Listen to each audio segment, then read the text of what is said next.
بسم اللہ الرحمن الرحیم الحمدللہ رب العالمین صلی اللہ علی محمد وعلی اجمعین واللعنۃ الدائمۃ علی اعداء محمد وآل محمد اما بعد وفقنا اللہ ایاکم العلم والعمل الصالحین انشاءاللہ تعالی۔ کتاب المیراث الفصل الاول مقدمات فی احکام الارث۔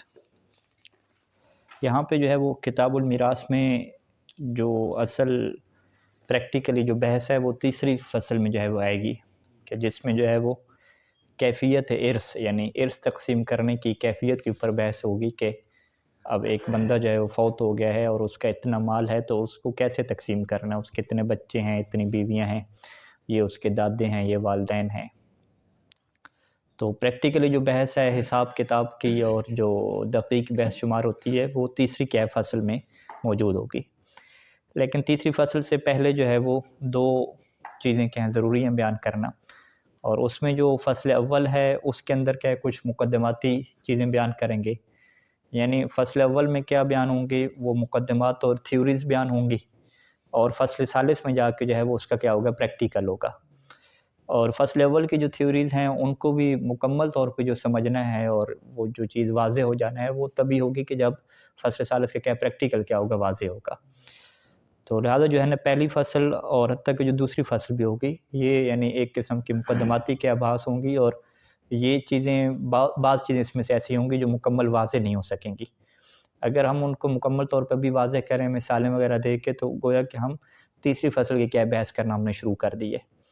تو لہٰذا جو چیزیں یعنی ابھی مجمل رہ جائیں گی ان کے بارے میں آپ ٹینشن نہ لیجئے گا، تو انشاءاللہ جب کیفیت ارث میں بحث ہوگی تو پھر دوبارہ ہم فصل اول کی طرف مراجعہ کریں گے اور اس کی تھیوریز کو اور اس کو جوڑ کے حساب کتاب کیا ہوں گے ایک ساتھ کیا ہوں گے۔ اچھا جو پہلی جو ہے فصل جو ہے وہ مقدمات فی احکام الارث ہے ویشتمل علی امور۔ فصل اول جو ہے یہ مشتمل ہے چند ایک امور کے اوپر۔ پہلا جو امر ہے فی موجبات الارث، کہ ایک انسان کو میراث جب ملتی ہے تو اس میراث ملنے کا جو سبب ہے وہ کیا ہوتا ہے۔ اس سے موجبات کا ترجمہ آپ کیا کریں اسباب الارث، کہ ارث پانے کے جو ہے وہ اسباب کیا ہو سکتے ہیں۔ موجبات الارث علی نوعین، جو میراث پانے کے سبب ہیں وہ دو ہی ہوتے ہیں، ایک کو ہم نسب کہتے ہیں اور ایک کو ہم کیا کہتے ہیں سبب کہتے ہیں۔ نسب کا تعلق جو ہے وہ ولادت سے ہے، ٹھیک ہے، تو ولادت کی وجہ سے جو رشتہ داریاں بنتی ہیں ولادت کی وجہ سے اسے کیا کہتے ہیں ہم نسب کہتے ہیں، اور ولادت کے بغیر جو رشتہ داریاں بنتی ہیں اسے ہم کیا کہتے ہیں سبب کہتے ہیں۔ ولادت کے بغیر رشتہ داری ظاہر بات ہے، شادی ایک مشہور مثال ہے کہ شادی کے ذریعے سے جو میاں بیوی کا کیا بنتا ہے ایک رشتہ داری کیا ہے قرابت کا رشتہ قائم ہوتا ہے۔ اچھا نسب میں آ جائیں تو نسب کے اندر تین طبقات ہیں، اما نسب فلہ ثلاث طبقات۔ یہ جو طبقہ کی تعبیر ہے یہ استعمال اس وجہ سے ہوتی ہے کتاب المیراث میں کہ جب طبقہ اولا کے افراد موجود ہوں تو طبقہ ثانیہ کی طرف کیا میراث شفٹ نہیں ہوتی، اسی طریقے سے اگر طبقہ اولا نہیں ہے اور طبقہ ثانیہ اور ثالثہ ہیں تو پھر ثالثہ کی طرف کیا میراث تقسیم نہیں ہوتی۔ تو طبقات کی بحث اس وجہ سے کی جاتی ہے کہ جب بھی آپ وارثوں کی لسٹ بنائیں گے تو اس لسٹ میں آپ دیکھیں گے کہ اگر طبقہ اولا میں آپ کو بندے مل گئے تو ساری میراث کیا ادھر ہی تقسیم ہوگی اور ثانی کی طرف نہیں جائے گی، اور اگر ثانی میں مل جاتے ہیں تو پھر ثالث کی طرف نہیں جائے گی۔ تو لہٰذا ان طبقات کی کیا ہے اہمیت ہے۔ اچھا جی یہ طبقات کہاں پہ آتے ہیں نسب میں آتے ہیں، لہٰذا اس طبقات میں آپ دیکھیں گے کہ میاں بیوی کا آپ کو وجود کہیں پر بھی نظر نہیں آئے گا، ٹھیک ہے۔ تو لہٰذا اگر آپ کہیں گے جی ہم نے میراث کے طبقات دیکھے ہیں اس میں تو جو ہے وہ بیوی کا وجود ہی نہیں تھا، یا بیوی فوت ہوئی ہے بیوی کے پیسوں سے جو ہے وہ شوہر کو میراث ملے وہ طبقات میں ہے ہی نہیں، ٹھیک ہے، تو ہم کیا کہیں گے نہیں اس کا تعلق جو ہے وہ سبب سے ہے، اور یہ طبقات کس کے ہیں نسب کے ہیں۔ تو لہٰذا یہ نقطہ اہم ہے کہ جو نسب کے ہیں وہ تین کیا ہوتے ہیں طبقات ہوتے ہیں، سبب کا وہ الگ سے کھاتا چلتا ہے ساتھ۔ الطبقۃ الاولیٰ جو پہلا طبقہ ہے اس کی دو جو ہیں وہ صنف ہیں، اور دونوں ہی صنفوں کو ایک ہی ٹائم پہ کیا ملتی ہے میراث ملتی ہے۔ پہلی جو صنف ہے وہ الابوان ہیں۔ ابوان جب تثنیہ کا صیغہ آتا ہے تو اس کا مطلب کیا ہوتا ہے ماں اور باپ ہوتا ہے، جس طرح یہ تثنیہ میں استعمال ہوتا ہے مغربین استعمال ہوتا ہے تو مغرب اور عشاء مراد ہوتی ہے، ظہرین استعمال ہوتا ہے یا عصرین استعمال ہوتا ہے یا کاظمین استعمال ہوتا ہے، ٹھیک ہے ہمارے پاس، تو کاظمین میں تو فقط امام موسیٰ کاظم علیہ السلام تو مراد نہیں ہوتے، ٹھیک ہے، امام محمد تقی علیہ السلام بھی مراد ہوتے ہیں، یا عسکرین کا لفظ استعمال ہوتا ہے۔ تو ایسے ہی جب ابوان استعمال ہوا تو اس کا یہ مطلب نہیں ہے کہ ایک بندے کے دو باپ بنا رہے ہیں، ٹھیک ہے۔ تو ابوان کے تعبیر کیا مطلب ہے کہ ماں اور باپ، ٹھیک ہے۔ یہ ماں اور باپ کے لفظ آبا استعمال نہیں کیا، ابوان استعمال کیا۔ اگر آبا استعمال کریں تو پھر اس کا دائرہ وسیع چلا جاتا ہے، دادا بھی اوپر بھی چلا جاتا ہے۔ یہ ابوان استعمال کیا تو یہاں پہ نام ماں کے نام کے ساتھ یعنی کے ساتھ استعمال نہیں کر سکتے؟ ہاں وہ ہوتا نہیں عربی زبان میں، ٹھیک ہے۔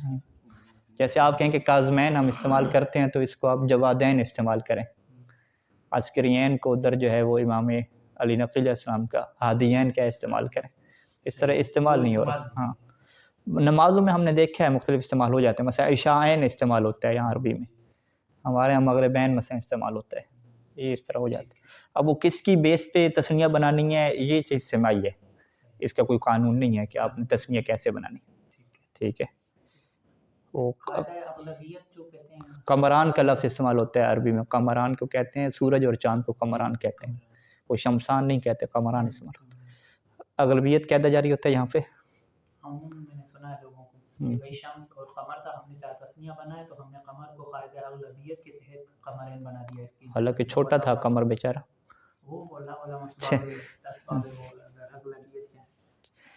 اچھا تو یہ ابوان کے ساتھ ایک قید لگا رہے ہیں کہ ہمارے یہاں پہ ماں باپ سے مراد جو ہے وہ المتصلان ہے۔ متصلان کا مطلب کیا ہے کہ دون الاجداد والجدات، کہ یہاں پہ جو اجداد اور جدات ہیں یعنی دادا نانا اور نانا نانی کا تعلق اس طبقے سے نہیں ہے، ٹھیک ہے۔ دادا اور دادی کو یا نانا اور نانی کو میراث ملتی ہے، لیکن طبقہ اولیٰ سے جو تعلق بنتا ہے وہ انسان کے ماں باپ، المتصل جو اس کے ساتھ ملے ہوئے ہیں، واسطہ سے آگے جو ہے وہ نہیں جانا۔ اور دوسرے کیا آ جاتی ہے؟ اولاد آ جاتی ہے۔ اولاد میں پھر کیا سارے کیا شامل ہیں؟ وَإِن نَزَلُوا ذَكُورًا وَإِنَاثًا، ٹھیک ہے، چاہے وہ اولاد کیا ہے وہ خواتین مردوں کی ہے، ذکور، یا کس کی ہے، اناث مؤنث کی ہے، ٹھیک ہے۔ اچھا یہ آگے جا کے بیان کریں گے، قانون آئے گا کہ الاقرب یمنع العبد کا، کہ اولاد میں سے اگر ایک بیٹا موجود ہے تو پھر پوتی کی طرف کیا میراث نہیں جا سکتی، بیٹی موجود ہے تو پھر وہ جو پوتیاں ہیں یا نواسیاں، بیٹی میں سے نواسی شمار ہوگا، نواسیوں کی طرف کیا میراث نہیں جائے گی۔ تو اس کی تفصیلات کیا بعد میں آ رہی ہیں، یہیں سے یعنی یہ بات بھی واضح ہو جاتی ہے کہ اگر ایک بندہ فوت ہوا ہے اور اس کا بیٹا موجود ہے تو اب دوسرے بھائی کی جو اولاد ہے اس کو کیا میراث نہیں ملتی، بیٹا کیا ہے اقرب ہے تو اقرب کیا ہے ابد کو منع کر دیتے ہیں۔ یہ کیا ہو گیا؟ پہلا طبقہ ہو گیا۔ تو پہلے طبقے میں کیا ہو گئے؟ انسان کی اولاد ہو گئی، یعنی مرنے والے کی اولاد ہو گئی، اور مرنے والے کے ماں باپ ہو گئے۔ تو کوئی بھی انسان اگر مرے گا تو سب سے پہلے دیکھیں گے کہ بھی اس کے ماں باپ میں سے اور اولاد میں سے کوئی ہے یا نہیں ہے۔ اگر ماں باپ اور اولاد دونوں موجود ہیں تو دونوں کو ملے گی، اور اگر فقط ماں باپ موجود ہیں تو سارا ماں باپ کو مل جائے گا، ٹھیک ہے۔ اگلے طبقے کو نہیں ملے گا، یعنی ایک بندہ فوت ہوا اس کی فقط والدہ تھیں، تو اب آپ کہیں کہ جی کچھ والدہ کو بھی دے دیں، کچھ جو ہے وہ اس کے دادے پردادے کو بھی دے دیں، ایسا نہیں ہے۔ ہم کہیں گے بھی طبقہ اولیٰ میں جب والدہ موجود ہیں تو پھر آپ جو ہے وہ آگے میراث کو لے کر نہیں جا سکتے، ہاں پوری جائیداد والدہ کو مل جائے گی، اس کا بیٹا کیا فوت ہوا۔ اگر اولاد نہیں ہے نا، ہم یہ کہہ رہے ہیں اولاد نہیں ہے، صرف والدہ ہیں۔ اگر صرف اولاد ہے، صرف ایک بیٹی ہے، پھر ساری کی ساری میراث کو اس کو مل جائے گی، بیٹی کو۔ ثانی میں دو ہیں نا، تو ایک بندہ جو مرتا ہے، ویسے ایک بندہ مر گیا نا، میں مر گیا، میرے بچے ہیں، میرا باپ بھی زندہ ہے، ہاں تو باپ اور بچے دونوں کو ملے گی میراث، دونوں مشترک ہیں، ہاں دونوں کو مشترک ملے گی۔ باپ کیسا تھوڑا ہوگا اس صورت میں آگے بیان کریں گے، ٹھیک ہے۔ یعنی یہ جو طبقہ اولیٰ میں دو رکھے ہیں نا فرد، طبقہ اولیٰ میں دو فرد رکھنے کا کیا مطلب ہے کہ دونوں کو میراث ملے گی اگر دونوں موجود ہیں، ٹھیک ہے۔ طبقہ اولیٰ میں کوئی ترتیب نہیں ہے کہ آپ کہیں کہ جی اگر باپ ہوا تو پھر اولاد کو نہیں ملے گی، یا اولاد ہوئی تو باپ کو نہیں ملے گی، ایسا نہیں ہے۔ باپ کو نہیں، ماں باپ کو نہیں دیں، ہاں نہیں ماں باپ کا حصہ بھی ہوتا ہے، ہاں یعنی ماں باپ اور اولاد یہ برابر چلتی ہے مرحوم کی، ٹھیک ہے۔ تو وہ حصہ معین ہوتا ہے، وہ آگے آئے گا، ٹھیک ہے، چھٹا حصہ ہے، چوتھا ہے، کون سا حصہ ملے گا، معین۔ تو لہٰذا جو ہے وہ اس کی مثال ہم نے کیا لے لی کہ بھئی کوئی بھی بندہ اگر فوت ہوتا ہے تو سب سے پہلے ہم دیکھیں گے بھی طبقہ اولیٰ میں سے کوئی موجود ہے یا موجود نہیں ہے۔ اگر طبقہ اولیٰ میں سے ایک بھی بندہ ہوا چاہے وہ اس کی ماں ہوئی, چاہے وہ اس کی ایک بیٹی ہوئی, تو سارا اسی کو مل جائے گا, اگلے طبقے کی باری ہی نہیں آئے گی. یہ قانون ہو گیا ہمارے پاس طبقے کا.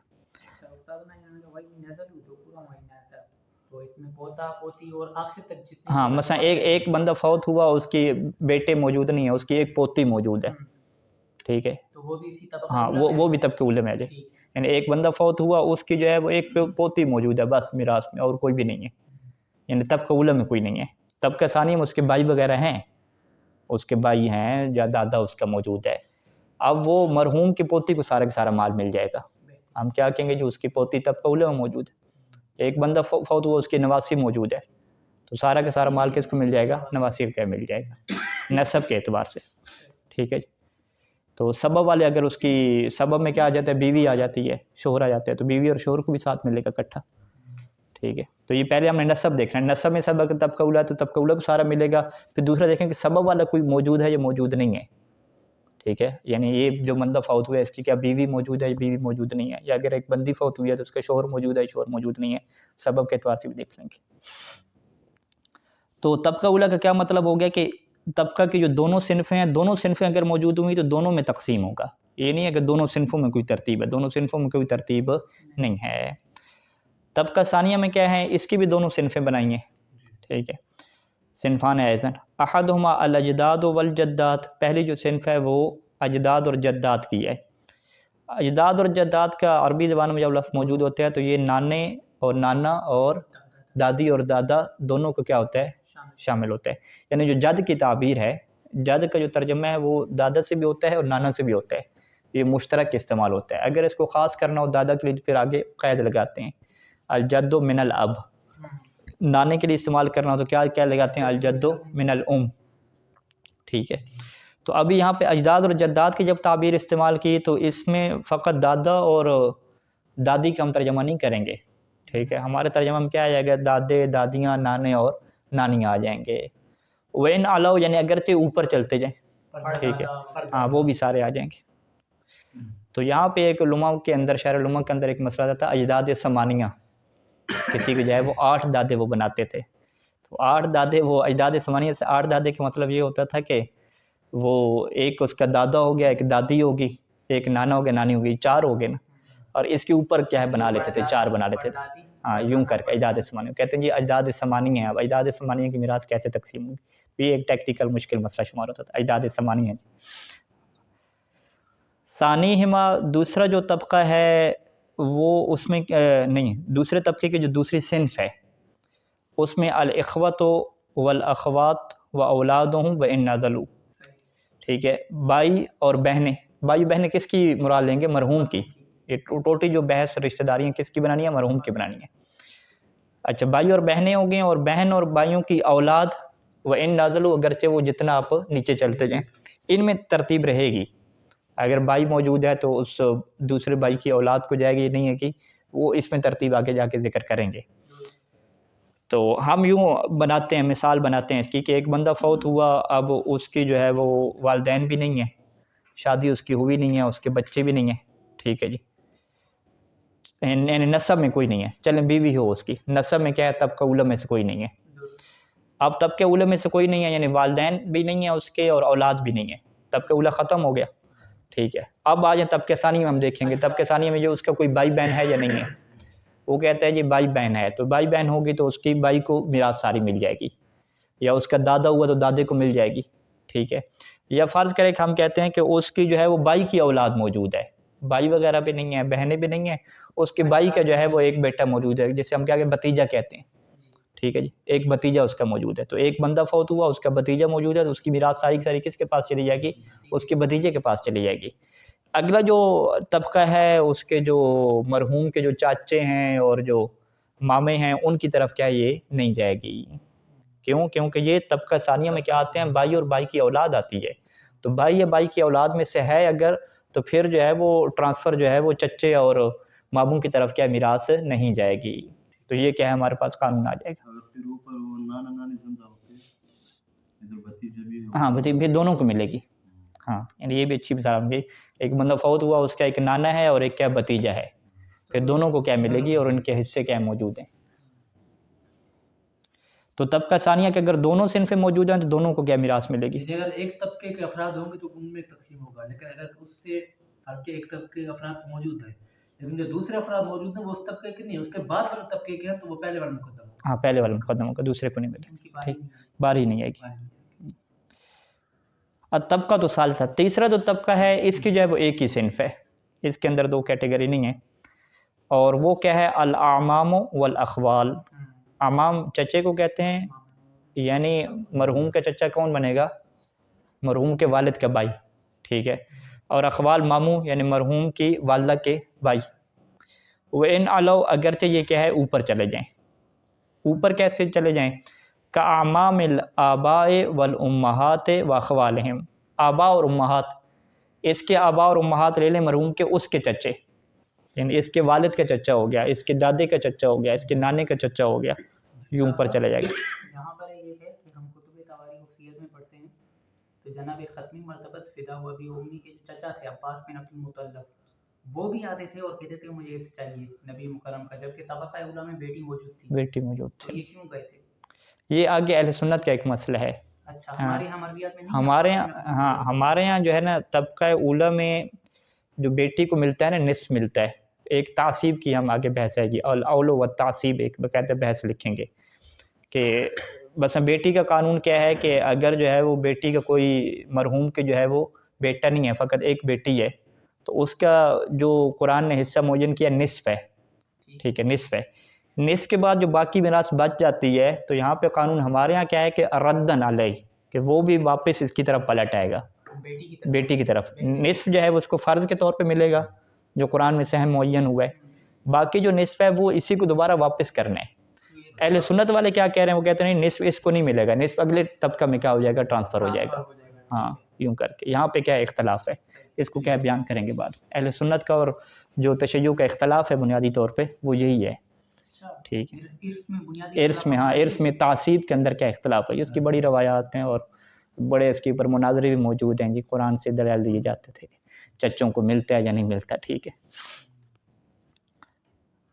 تو یہ اعمام کی انہوں نے تفسیر کر دی اخوال کی کہ یہ اوپر والے کو بھی شامل ہو جائیں کہ وین علو. ٹھیک ہے جی، علو کی تفسیر میں کیا کیا؟ یہ علو میں یہ مثالیں آ گئی، اعمام الآباء والامہات واخوالہم و اعمام الاجداد والجدات واخوالہم، یہ مثال ہوگی. وَكَذَلِكَ أَوْلَادُهُمْ.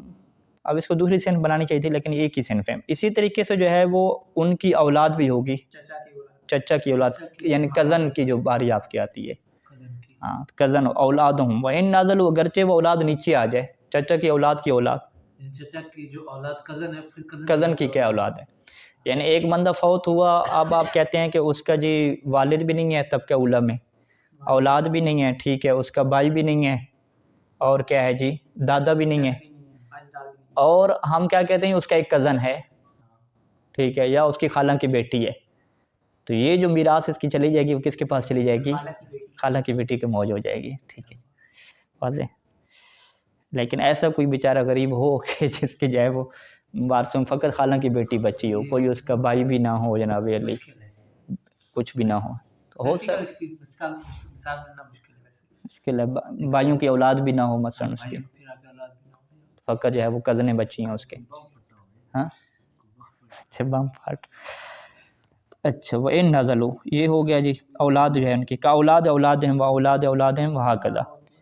لیکن اس میں ایک شرط جو ہے وہ شرط کیا ہے کہ بشرط صدق القرابۃ للمیت عرفاً، کہ آپ جو ہے وہ اولاد میں اتنا آگے نہ چلے جائیں کہ اب عرف میں جو ہے وہ یہ اس کے رشتہ دار بھی شمار نہ ہوتے ہیں. ٹھیک ہے، اس کی وجہ آگے بیان کریں گے کہ کچھ جو میراث کے حصے شریعت نے رکھے ہیں وہ ان کا حصہ نہیں معین کیا، وہ قرابتاً کیا ملتے ہیں. ٹھیک ہے جی، جیسے فرض کریں کہ جو بیٹے کو ملتی ہے میراث، بیٹے کا حصہ شریعت نے نہیں رکھا قرآن مجید میں. بیٹے کو جو حصہ ملتا ہے وہ قرابت کی وجہ سے ملتا ہے، یہ جو والد کا قریبی ہے سارا کیسے دے دو. اگر اس کی جو ہے وہ بیٹیاں موجود ہیں تو پھر بھی بیٹے کا حصہ نہیں ہے. بس قانون کیا ہے کہ دونوں میں تقسیم آپ کر دیں مال قرابت کی وجہ سے. تقسیم کا طریقہ کیا ہوگا کہ بیٹے کو بیٹی کی نسبت سے ڈبل دے دیں گے. تو اسے کیا کہتے ہیں کہ یہ جو مال مل رہا ہے وہ قرابت کی وجہ سے مل رہا ہے. یعنی دو چیزیں استعمال ہوتی ہیں، اگلے مقدمے میں بیان کریں گے کہ ایک تعبیر استعمال ہوتی ہے سہم کی، جسے کیا کہتے ہیں فرض کہتے ہیں، کہ قرآن مجید میں جو ہے وہ 6 سہم بیان ہوئے 13 افراد کے لیے. ٹھیک ہے، تو یہ جو 6 سہم ہیں یہ اور چیز ہے، اور دوسرا کیا ہے قرابت کی وجہ سے میراث ملنا کیا ہے یہ اور چیز ہے، ٹھیک ہے۔ تو بہت سارے افراد سہم والے کہلاتے ہیں، انہیں کیا کہتے ہیں ذات الفروض کہتے ہیں کہ یہ فرض والے ہیں، اور کچھ افراد کیا ہے وہ میراث پاتے ہیں قرابت کی وجہ سے۔ تو یہاں پہ جو طبقہ ثالثہ میں جو میراث پائیں گے جی کزن کی اولاد ہے آگے، ٹھیک ہے، کزن کی اولاد کی اولاد ہے، تو اگر اس کے کزن کی اولاد کی اولاد یعنی خود جو کزن ہے اور جو خالہ کی بیٹی چچا کی بیٹی یہ تو رشتہ دار شمار ہوتے ہیں عرف میں، لیکن اگر فرض کریں ان کی شادیاں ہوں گی، فرض کریں میری جو ہے وہ خالہ کی بیٹی ہے اس کی شادی ہوئی کہیں آؤٹ فیملی میں، پھر ان کی اولاد ہوئی، ان کی آگے شادی ہوئی، تو وہ بڑے دور سسٹم چلا جاتا ہے اور وہ عرف میں کیا رشتہ دار شمار نہیں ہوتے، یا وہ قریبی شمار نہیں ہوں گے، تو اب قرابت والا جو حصہ روایات میں موجود ہے وہ قرابت والا حصہ جو ہے وہ ان کو نہیں ملے گا، کیونکہ جو عنوان قرابت ہے وہ کیا ہو چکا ہے ختم ہو چکا ہے، اور اس کی مزید جو تفصیل ہے وضاحت ہے وہ تیسری فصل میں جب پریکٹیکل بحث آئے گی تو وہاں پہ کیا ہے کہ ایک سوال ہے، یہ جو بیٹے کو ملتا ہے یہ وراثت نہیں ہوتی، یہ قرابت کے تحت ملتا ہے؟ وراثت ہوتی ہے، وراثت آگے بیان کریں گے، وارثوں کے حصے دینے کا طریقہ کار ہے نا، وہ 3 طریقے ہیں، ٹھیک ہے، فرضاً، رداً، قرابتاً، ٹھیک ہے، تقسیم کیسے اس کو کیا جائے گا، تو یہ طریقے ہیں، وارث ہوتے ہیں سر، نہیں تو یہ کس عنوان سے بیٹے کو ملتا ہے؟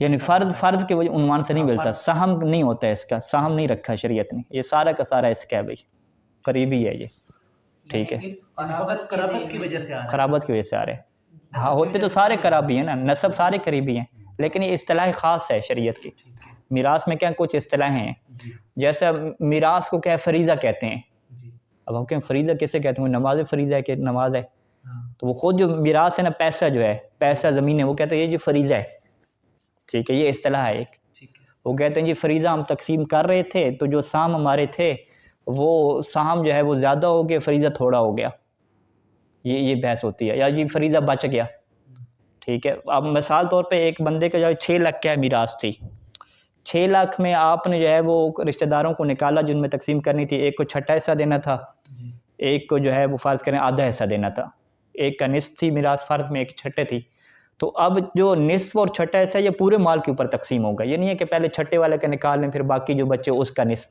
یوں نہیں ہے، پورے مال کا نصف اور پورے مال کا چھٹا حصہ، پورے مال کا چھٹا حصہ 1 لاکھ نکلا، پورے مال کا جو ہے وہ نصف 6 لاکھ کی مثال ہے تو وہ کتنا نکلا، 3 لاکھ نکلا، 3 لاکھ اور 1 لاکھ مل گیا، تقسیم کر لیا، 2 لاکھ بچ گیا، اسے کہتے ہیں جی فریضہ بچ گیا، ٹھیک ہے، اور سہم کیا ہو گئے آپ کے پورے ہو گئے۔ بعض کا تو الٹ بھی ہو جاتا ہے، کیا ہے جی سہم آپ کے جب پورے آپ کرتے ہیں تو فریضہ تھوڑا ہو جاتا ہے، ٹھیک ہے، یہ جی وہ چھٹا حصہ بھی دینا ہے، چوتھا حصہ بھی دینا ہے، اور ادھر سے جی ثلثان والی موجود ہیں، 2 ثلث بھی دینے ہیں، ٹھیک ہے، اب 2 ثلث جو ہے وہ 4 اس میں نکل جاتے ہیں، 2 ثلثوں میں 4 لاکھ اس میں چلے گئے، اور ادھر سے نصف دینا ہے وہ 3 لاکھ ہو گئے، 4 اور 3 7 لاکھ ہو گئے، اور چھٹا بھی دینا ہے وہ کیا 8 لاکھ ہو گئے، تو فریضے سارے اگر آپ تقسیم یعنی فرض جو سہم ہے وہ تقسیم کریں تو مال آپ کے پاس 8 لاکھ ہونا چاہیے، ٹھیک ہے، اب یہاں پہ 2 لاکھ کیا ہو رہا ہے، نقص ہو رہا ہے، ٹھیک ہے، یہاں پہ پھر اہل سنت کا یہ تھوڑا ہو جاتا ہے زیادہ، اہل سنت تشیع کا اختلاف آتا ہے، اول اور تعصیب کی جو بحث ہے وہاں پہ اس کو صحیح سانی بیان کریں گے کہ نقص کیا سب کے اوپر تقسیم ہوگا برابر برابر، ٹھیک ہے، اہل سنت والے کہتے ہیں سب کے اوپر برابر تقسیم کرو، ہاں وہ اہل سنت والے برابر تقسیم، ہمارے یہاں برابر تقسیم نہیں ہے، جو روایات میں ہے کہ نقص کس کو دینا ہے اور کس کو نہیں دینا اس کے مطابق ہے، یا زیادہ ہو گیا تو اہل سنت والے کیا کہ زیادہ ہو گیا تو اگلے طبقے میں ٹرانسفر کر دو، ہمارے ہاں جو زیادہ ہو گیا تو اس کو دوبارہ واپس کر دو بھائی، اسی کی طرح رد کر دو، تو دوبارہ جو واپس کرنا ہے اس کو کیا کہتے ہیں، رد کرنا کہتے ہیں، کسی صورت میں یہ اگلے طبقے کی طرف نہیں جائے گا، ہاں نہیں جائے گا، ردن ہو جائے گا، ٹھیک ہے، تو اب یہ جو اس سے ہم نے کہا کہ چلیں یہ جو آپ پہلے والی مثال لے لیں کہ اس بندے کو جو ہے وہ نصف تو 3 لاکھ تو مل گیا اس کے اپنے حصے کی وجہ سے، نصف اس کا تھا یا سدس اس کا تھا، چھٹا حصہ 1 لاکھ اس کو مل گیا، باقی جو 2 لاکھ بچ گیا تھا وہ دوبارہ ان کو مل رہا ہے نا واپس تقسیم ہو کے، تو اب جو باقی مل رہا ہے وہ ہم کیا کہیں گے، وہ کیوں مل رہا ہے، ہم کہیں گے وہ ردن ان کو مل رہا ہے، پہلا ان کو فرضاً مل گیا، دوسرا ان کو ردن مل گیا، یا بیٹی تھا، بیٹی کا کیا حصہ چلیے رکھا، نصف رکھا، تو اب جب بیٹی کو نصف مل جائے گا، نصف مال بچ جائے گا، آپ کیا کہتے ہیں یہاں پہ فریضہ زیادہ ہو گیا، فریضہ میراث زیادہ ہو گئی اور سام تھوڑا ہو گیا، ٹھیک ہے، ہاں اب آپ کیا کہیں گے جو بچ گیا یہ کہاں پہ جائے گا، تو اہل تشیع کا کیا موقف ہے کہ یہ رد ہوگا، ردن ملے گا، تو ہم کیا کہتے ہیں یہ کچھ وارث، اب وارثوں کے اقسام جب بیان کریں گے ابھی اگلی امر ثانی میں،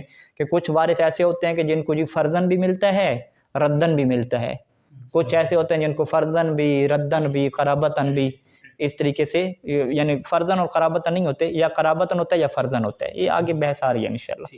تو یہ ابھی میں نے بیان کر دیا تاکہ ہم سیدھی عبارت پڑھتے جائیں آگے۔ اچھا یہ تو کیا ہوگے جی نسب کے ہمارے پاس کیا ہوگے جی 3 طبقے ہوگے، واضح ہے انشاءاللہ۔ اچھا سبب میں آ جائیں جی، سبب کی وجہ سے کیا چیزیں ہیں؟ تو سبب کی 2 قسمیں ہیں۔ سبب کی ایک قسمت تو زوجیت، یہ تو سب کو پتہ ہے کہ زوجیت جو ہے وہ کسی سے شادی انسان کرتا ہے تو وہ پھر کیا ہے میراث کیا تقسیم ہوتی ہے۔ اب یہ جو سبب اور نسب ہے یہ دونوں کٹھے جمع ہو جائیں تو دونوں کو ملے گا، اس میں کوئی طبقہ بندی نہیں ہے، ٹھیک ہے کہ ہاں ایک بندہ فوت ہوا اس کا والد بھی موجود ہے اور ادھر سے جائے اس کی بیوی بھی موجود ہے، تو اب ہم یہ نہیں کہیں گے وہ جو طبقہ اولا میں والد موجود ہے سارا اس کو دے دیں ہم، کہ ٹھیک ہے وہ تو نسباً اس کے پاس جا رہے ہیں نا، جو ادھر سے سبب والا ہے زوجہ اس کو بھی ملے گا، تو زوجہ کو چوتھا حصہ دیں گے کیونکہ اولاد نہیں ہے، تو والد کو بھی کیا دیں گے، ہاں یہ ہے کہ چوتھا حصہ دینے کے بعد بیوی ایک ایسی چیز ہے کہ ردن اس کو نہیں ملتا، ٹھیک ہے، ردن والے کچھ موارد بیان کریں تو ردن جو ہے وہ باپ کی طرف جائے گا، اس کے پاس فقط کیا ہے فرزن آئے گا، سہمن آئے گا، ٹھیک ہے، اس طرح صورتحال ہو جائے گی۔ دوسرا جو ارث کا سبب شریعت میں ہے اسے کیا کہتے ہیں ولا کہتے ہیں، ٹھیک ہے۔ ولا کے جو ہے وہ 3 طبقے کیا ہیں ہمارے پاس موجود ہیں۔ 3 طبقے ہونے کے کیا مطلب ہے کہ اگر ولایت کا ایک طبقہ موجود ہو تو دوسرے طبقے کو کیا ہے نہیں ملتی۔ اس ولا میں سے ایک طبقہ کیا ہے ولا العتق ہے، ٹھیک ہے جی، یعنی کسی نے کسی کو آزاد کیا جو آج کل کے زمانے میں نہیں ہے، تو جو آزاد کرنے والا ہے وہ اس بندے سے کیا ہے میراث کیا ہے پاتا ہے، ٹھیک ہے، اگر اس کا کوئی اور وارث نہ ہو، ٹھیک ہے، اس کی شرائطیں اپنی، یعنی یہ ولا العتق میں اور جو ولا ہے نا، ولا کی جتنی اقسام آ رہی ہیں ان میں شرائط ہوتی ہیں کہ نسب میں کوئی موجود ہوگا یا موجود نہیں ہوگا، نسب کے ساتھ ملے گا یا نہیں ملے گا، اس کی بحث ہے، بہرحال یہ آگے جا کے بیان کریں گے۔ اچھا ولا العتق تو ہمارے زمانے میں ہے ہی نہیں کیونکہ غلام کا موضوع نہیں ہے، کچھ بھی نہیں ہے۔ دوسرا آ جاتا ہے ولا الزمان الجریرہ، یہ ہمارے پاس کیا ہو سکتا ہے، جریرہ کا جو لغت مطلب ہے وہ گناہ کا اور جرم کا ہے، ٹھیک ہے۔ زمان الجریرہ یعنی میں اس کے جرم کی کیا ضمانت اٹھاتا ہوں۔ اچھا اس کے جرم کی ضمانت اٹھانے کا مطلب کیا ہوتا ہے کہ میں اس کی دیت کی ضمانت اٹھاتا ہوں، کہ اگر اس بندے سے ایکسیڈنٹ ہو گیا اور کوئی بندے مر گئے اس کے ایکسیڈنٹ کی وجہ سے، تو میں نے اس کے ساتھ یہ ایگریمنٹ کر لیا کہ بھی اگر آپ کا ایکسیڈنٹ ہوا تو میں دیت کیا میری طرف سے میں ادا کروں گا آپ کی، ٹھیک ہے۔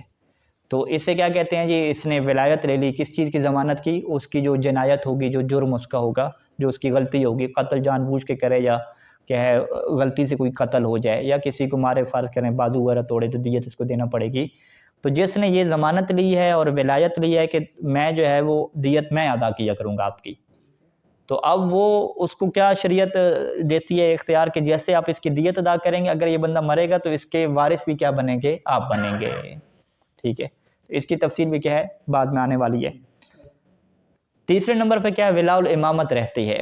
ولا الامامت کا قانون کیا ہے کہ جس کا کوئی وارث نہ ہو اس کا وارث پھر کیا ہوتا ہے امام علیہ السلام ہوتے ہیں، یعنی تینوں طبقوں میں کوئی بھی وارث اس کا نہیں تھا، جب کوئی وارث اس کا نہیں تھا، کوئی رشتہ دار اس کا نہیں تھا، تو اب اس کا جو پیسہ ہے وہ کہاں پہ جائے گا، امام علیہ السلام کے پاس جائے گا، اور امام علیہ السلام کا ابھی جتنا بھی سہم ہے اس کے اندر تصرف کون کرتے ہیں، فقہا کرتے ہیں، تو اب ہم کیا کہیں گے یہ ہے تو جی امام علیہ السلام کا پیسہ ہے، کہاں پہ خرچ کرنا ہے، تو وہ فقیہ سے پوچھ کے کیا خرچ کریں گے ایسی جگہ پہ کہ جہاں پہ امام علیہ السلام کیا راضی ہوتے ہیں، اور یقین ہوتا ہے فقیہ کو کہ یہاں پہ آپ خرچ کریں گے تو امام علیہ السلام کیا راضی ہوں گے، یعنی جو قانون سہم امام کا ہے وہی یہاں پہ کیا چلے گا، میراث کا کیا قانون چلے گا۔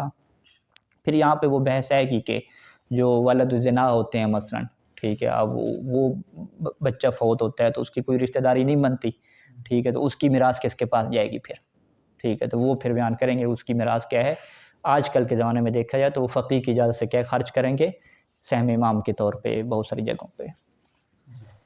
اچھا جی، الامر الثانی، دوسرا جو امر ہے وہ وارثوں کی کیا اقسام میں ہے، کہ جو میراث پانے والے لوگ ہیں وہ ہمارے پاس کیا ہیں 5 طرح کے کیا لوگ ہوتے ہیں۔ پہلی جو کیٹیگری ہے کہ من یرث بالفرض لا غیر، کہ جو دائماً ہمیشہ، کہ جو ہمیشہ جو ہے وہ میراث اگر پائیں گے تو فرض کے سبب سے، ٹھیک ہے۔ اب یہاں پہ ایک فرض کیا اصطلاح ہے، فرض اس حصے کو کہتے ہیں کہ جو قرآن مجید میں کیا بیان ہوئے ہیں 6 حصے، ٹھیک ہے، کہ جو قرآن میں 6 حصے بیان ہوئے ہیں یہ وہ 13 حصے ہیں، 6 حصے ہیں، اور ان 6 حصوں کے بندے کتنے ہیں 13 ہیں، ان کی ڈیٹیل کیا ہے اگلی فصل میں پوری بیان کریں گے۔ تو کچھ وارث ہمارے پاس ایسے ہیں کہ جن کو فقط فرض سے ملے گا، بس فرض کا مل گیا تو ختم، اس کے علاوہ چاہے میراث بچ گئی ہے، پیسہ بچ گیا ہے، دوبارہ ان کو کہہ نہیں ملے گا. ٹھیک ہے. سام، فرض بمعنی سام، حصے. کون سا حصہ؟ جس کو قرآن نے کیا بیان کیا ہے، یہ 6 حصے ہیں، ٹوٹل 6 حصے بیان کیے. مثلا بیوی کو 8واں حصہ جو ہے، یہ اس سمن کو کیا کہتے ہیں، یہ فرض ہے. یہ چوتھا حصہ اس رب کو کیا کہتے ہیں، یہ فرض ہے. نصف مثلا ہے، نصف کو کیا کہتے ہیں، یہ فرض ہے. سدس کو کیا کہتے ہیں، فرض ہے. جی فرض ہے، یعنی یہ حصہ ہے. کون سا حصہ ہے؟ جو باقاعدہ معین ہوا ہے قرآن مجید میں نام لے کر کے، اس بندے کو میراث میں 8واں حصہ ملے گا. جی سمن ملے گا، ربو ملے گا. بیٹی کے لیے نصف مثلا بیان ہوا، تو اب نہیں للذکر مثل حظ الانثیین، یہ کوئی حصہ نہیں ہے. یہ تو مال کی تقسیم کرنے کا طریقہ کار ہے نا. انہوں نے کہا کہ یہ جی پیسہ موجود ہے، آپ کے کیسے تقسیم کریں، یہ دونوں بیٹا بیٹی موجود ہیں. ہم کہ کوئی شریعت نے حصہ بیان کیا کہ اس پیسے میں، کہتے ہیں کوئی حصہ بیان نہیں کیا، کہا کہ آپ یوں تقسیم کریں کہ اس کو جو ہے وہ ڈبل دیتے جائیں. ہاں حصے میں کیا ہے کہ باقاعدہ وہ نصف کا، مثلا فقط ایک بیٹی، اسے کتنا ملے گا، بھائی نہ ہو، وہاں پہ نصف بیان کیا، نصف مال، اسے کیا حصہ کہتے ہیں. ٹھیک ہے. اچھا، یہ جو جس سے فقط حصے سے ملتا ہے اور باقی اس کو واپس نہیں ملتا، وہ کون ہے جی؟ وہ زوجہ، وہ بیوی ہے. فَإِنَّ لَهَا الرُّبُعُ، اس کو اس کے حصے 2 ہیں ہمارے پاس. ایک ربع ہے، چوتھا حصہ ملے گا بیوی کو، مع عدم الولد، اگر جو ہے وہ اولاد نہ ہوئی. ٹھیک ہے جی، اولاد کس کی نہ ہو؟ اس کی شوہر کی. ٹھیک ہے. وَالثُّمْنُ مَعَهُ، اور اگر اولاد ہوئی تو پھر اس کو کتنا ملے گا؟ 8واں حصہ ملے گا. وَلَا يُرَدُّ عَلَيْهَا أَبَدًا، يُرَدُّ کیا مطلب؟ یہ 8واں اور چوتھا حصہ تو میراث میں دے دیا، باقی بچ گیا. ہاں اب یہاں پہ کہتے ہیں کہ اب بیوی کون سی کیٹیگری میں آتی ہے؟ پہلی وارث کی قسم میں آ کے، جسے فقط فرضاً ملتا ہے، یعنی جو حصہ اس کا معین ہے ربع اور سمن، وہی اسے ملتا ہے، مزید کیا ہے اسے نہیں ملتا، یعنی ردن اسے نہیں ملتا، فقط کیا ملتا ہے؟ فرضاً ملتا ہے. تو یہ ایک تعبیر ہو گئی. دوسری قسم کون سی ہے کہ من یرث بالفرض دائماً، کہ جو ہمیشہ فرض کی میراث بھی پاتا ہے، اور وربما، اور بعض قد حالات ایسے بنتے ہیں کہ یارث معہو مع الفرض، کہ فرض کے ساتھ ساتھ وہ میراث پا لیتا ہے رد کے سبب سے بھی. یعنی میراث پانے کے 2 سبب ہو گئے، ایک فرض اس کا سہم ہو گیا، اور دوسرا کیا ہو جاتا ہے جی؟ رد بھی ہو جاتا ہے. اب اس کی مثالیں دیکھیں. کل میں، جیسے کہ جو ہے وہ ماں ہے، ایک بندہ فوت ہوا، اس کی ماں موجود تھی. ٹھیک ہے جی، اب ماں کو کتنا حصہ ملے گا؟ تو یہاں ماں کا حصہ کیا موجود ہے کہ فَإِنَّ لَهَا السُّدُسُ مع الولد وَالثُّلُثُ مع عدمِهِ. اس کا حصہ کیسے موجود ہے کہ جی سدس کیا ہوگا؟ فرض ہو گیا کہ اگر اس کی اولاد ہوئی اس مرحوم کی، ٹھیک ہے، اور ماں بھی ہے اولاد بھی ہے، تو اولاد کے ہوتے ہوئے ماں کو کتنا ملتا ہے؟ 6واں حصہ ملتا ہے. اور مع عدمِهِ، اگر اولاد نہیں ہے تو ماں کو کیا ہے؟ 3واں حصہ ملتا ہے. تو یہ کیا ہے جی؟ یہ تو کیا ہو گیا؟ فرض ہو گیا. اور کبھی کیا ہے اس کے اوپر رد بھی ہوتا ہے. ٹھیک ہے. اچھا، یہ جو اس کو 3واں حصہ ملتا ہے، اس کے لیے ایک شرط ہے. شرط کیا ہے کہ اذا لم یکن حاجب، کہ جب حاجب نہ ہو. حاجب آگے جا کے بیان کریں گے کہ ماں کے بعد جو ہے وہ جو اولاد والا طبقہ ہے، اولاد کے بعد ایک اور طبقہ ہوتا ہے، وہ میت کے اپنے بھائی ہو گئے، کزن وغیرہ ہو گئے. تو کچھ بھائی اور کزن ایسے ہوتے ہیں کہ جن کو کہا جاتا ہے یہ حاجب ہیں. حاجب کیا مطلب؟ کہ وہ ماں کے لیے 3واں حصہ بننے میں کیا رکاوٹ بن جاتے ہیں. ٹھیک ہے جی، ملتا ان کو بھی نہیں ہے. ٹھیک ہے، ملتا ان کو بھی نہیں ہے، لیکن ان کا وجود جو ہے وہ فقط حاجب بن جاتا ہے کہ آپ جی 3واں حصہ نہیں ملے گا، 6واں حصہ ملے گا. ٹھیک ہے، یوں کر کے. ہاں رد نہیں ہو پائے گا، یا رد تھوڑا ہو پائے گا، یا کیا سسٹم بنے گا وہ آگے تفصیل کیا آئے گی. ٹھیک ہے. تو حاجب کیا مطلب؟ کہ ایسے لوگ کہ جن کو میراث نہیں ملتی، لیکن وہ بڑا حصہ ملنے سے کیا بن جاتے ہیں؟ رکاوٹ بن جاتے ہیں. ٹھیک ہے جی، میں حاجب کہتے ہیں. ربما یرد علیہ، اب یہ جو ماں کو اپنے 6واں اور 3واں حصہ دیا، تو بعض کا کیا ہوتا ہے؟ یرد علیہ زائدن علی الفرض، یہ جو فرض ہے 6واں اور 3واں حصہ، اس سے زیادہ کیا ہے اس کے اوپر رد بھی ہو جاتا ہے. ٹھیک ہے. کما اذا زادت الفریضۃ علی السہام، وہ کب اس کو رد ہوتا ہے؟ کہ جب فریضہ سہام کے اوپر کیا ہو جائے؟ زیادہ ہو جائے. اب دیکھیں، زادت الفریضہ، زاد الفریضہ کا مطلب مال، میراث کو کیا کہتے ہیں؟ فریضہ کہتے ہیں. تو فریضہ ایک اصطلاح ہو گئی، یعنی زادت المیراث، میراث زیادہ ہو گئی ہے، اور سہام کیا ہو گئے ہیں؟ تھوڑے ہو گئے ہیں. یعنی ادھر سے فرض کریں کہ اس کی بیٹی تھی میت کی اور ماں تھی، بیٹی کو نصف دے دیا، ماں کو کیا 6واں حصہ دے دیا. 6 لاکھ تھے آپ کے پاس، تو بیٹی کو نصف یعنی 3 لاکھ مل گئے، اور 6واں ماں کو کیا 1 لاکھ مل گیا، 4 لاکھ 2 لاکھ کیا بچ گئے. اب اسے کیا کہتے ہیں کہ زیادت الفریضہ، یہ جو میراث ہے یہ زیادہ ہوگی، یہ کس کے اوپر زیادہ ہوگی؟ سام کے اوپر۔ اب یہ جو زیادہ ہوگی ہے یہ زیادہ دوبارہ کیا ان کے اوپر رد ہوگی۔ اب وہ رد کا طریقہ کار کیا، کیسے تقسیم کریں گے؟ لذکر مثل حظ الانثیین کا قانون چلے گا، کیا چلے گا؟ وہ ایک الگ طریقے ہیں جس کی تفسیر کیا بعد میں آئے گی۔ اور اسی کی کیا دوسری مثال لے لیں، کالزوج فإنه يرث ربع مال الولد والنصف مع عدمه، شوہر کو کیا ہے چوتھا حصہ ملتا ہے بیوی کے مال سے، ٹھیک ہے، جب کیا ہو اس کی اولاد ہو، اور نصف آدھا حصہ ملتا ہے کہ جب اولاد نہ ہو، وَيُرَدُّ عَلَيْهِ، اور اس کے اوپر رد بھی ہو جاتا ہے، یعنی آدھا اور چوتھا حصہ ملے گا تو باقی میراث بچے گی، تو اس کے اوپر رد ہو جائے گا کب؟ اذا لم یکن وارث الا الامام، بیوی ایسی ہے کہ اس کا کوئی اور وارث ہے ہی نہیں سوائے امام علیہ السلام کے، یعنی اگلے طبقات میں بھی کوئی اس کا وارث نہیں ہے، اس کے بھائی بھی نہیں ہے، دادا بھی نہیں ہے، اور اس کے جو ہے ماموں چاچو بھی نہیں ہے، سب نہیں ہے نسب میں سے، اور سبب میں سے کیا ہے فقط امام علیہ السلام تو پھر ہیں ہی سب کے وارث، ٹھیک ہے، طبقات ثلاثہ میں سے کوئی بھی نہیں ہے۔ ہاں کوئی بھی نہیں ہے، یعنی ہم یوں کہیں کہ ایک بندے نے جو ہے وہ خاتون سے شادی کی، خاتون کے کوئی رشتہ دار نہیں تھے، ٹھیک ہے جی، تو اب جیسے خاتون مرے گی تو اب ہم کیا کہیں گے جی شوہر کو کتنا حصہ ملے گا؟ ہم کہیں گے جی اس کی اگر اولاد ہوگی تو اس کو کیا ہے جی چوتھا حصہ ملے گا، باقی اولاد میں تقسیم ہوگا، ٹھیک ہے، اگر اولاد نہیں ہے تو شوہر کو کتنا ملے گا؟ آدھا ملے گا۔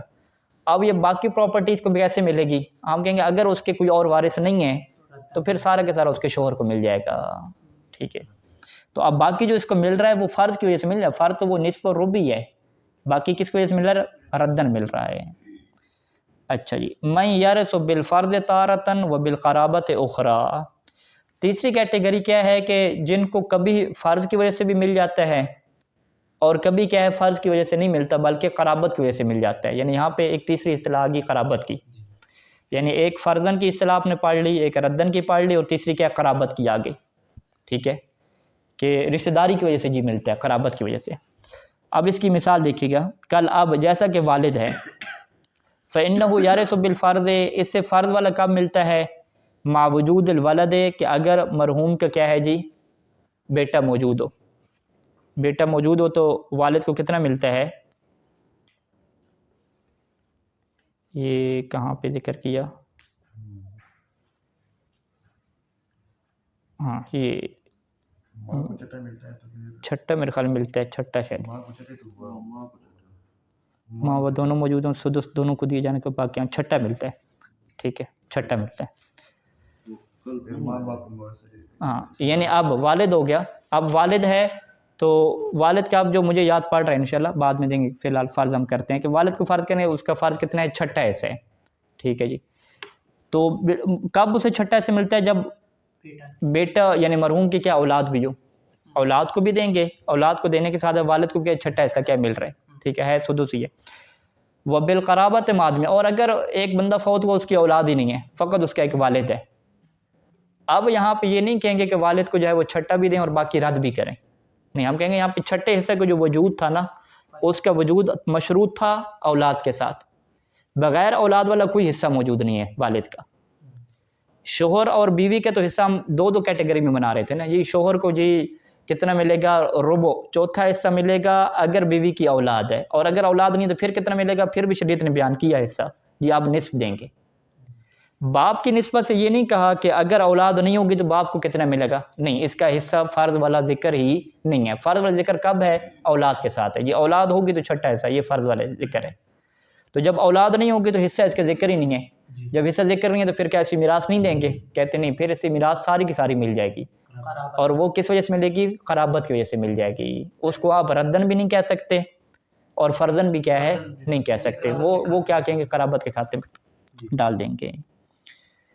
اچھا یہ ایک مثال ہوگی، والبنت والبنات، دوسری کیا ہے؟ بیٹی اور بیٹیوں کی مثال لے لیں، فإنہن یرثن مع الابن بالقرابۃ، کہ اگر جو ہے وہ بیٹا بھی موجود ہے مرحوم کا، بیٹی بھی موجود ہیں، تو پھر ان کو جو میراث ہے وہ قرابت کی وجہ سے ملتی ہے، یعنی ایک بندہ فوت ہوا اس کی جو اولاد ہے، اب اولاد کے لیے کوئی شریعت نے حصہ معین نہیں کیا کہ جی بہن کیا نام ہے بھائی بہنوں میں سے اس کا اتنا حصہ ہوگا، اس کا اتنا نہیں، کہ ان کے بھی اس کا مال جو ہے اس کی اولاد موجود ہے تو اولاد میں آپ تقسیم کر دیں مال، اب تقسیم کا اس نے قانون دے دیا کہ تقسیم کا طریقہ کار یہ ہوگا لذکر مثل حظ الانثیین، تو تو یہ جو لذکر مثل حظ الانثیین جا رہا ہے اس کو بھی کیا کہتے ہیں؟ قرابت کہتے ہیں، اس کو بھی کیا فرض نہیں کہتے۔